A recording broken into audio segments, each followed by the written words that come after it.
Tila unti-unti nang nagiging bukas sa publiko si Kylie Padilla na ipakilala ang lalaking nagpapatibok ngayon ng kanyang puso. Ito'y matapos siyang maispatan sa isang shopping mall kamakailan lang kasama ang lalaking mahaba ang buhok, nakaputing damit at maraming tattoo sa braso. Kinilala agad ng kanyang fans na si Gino John Simon, isang tattoo artist.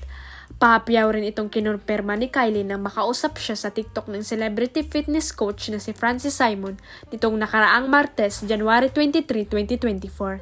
Sa video na in-upload ni Francis, tinanong niya si Kylie ukol sa pagkakakilanlan ng lalaking kasama niya sa mall.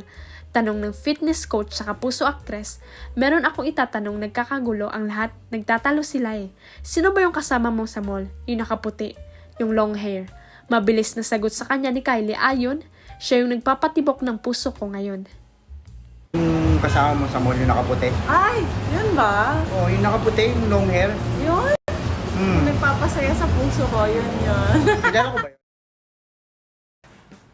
Hindi man pinangalanan ni Kylie ang lalaking tinutukoy nila ni Francis, kumpiyansa ang kanyang followers na ang tinutukoy nila ay si Gino. Nakumpirma pa ito ng may isang netizens ang nag-iwan ng komento sa TikTok video ni Francis para tanungin kung kaano-ano ang fitness coach ang tattoo artist na si Gino. Mababasa ang comment ng isang netizen, kapatid po ninyo ang kasama ni Kylie? Laughing and tears emoji. Reply dito ni Francis, yes po. Hirit pa ng isa, bagay sila ni Kylie, lakas ng dating ni Gino. Nireplyan din ito ni Francis, hehe. Hindi ito ang unang pagkakataong naispatan si Kylie na kasama si Gino.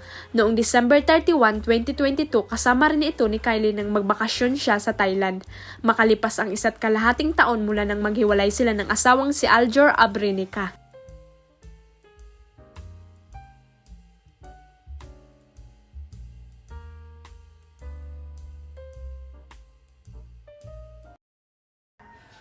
Huwag kalimutang i-click ang subscribe button at i-ring ang notification bell para sa latest at legit chika updates.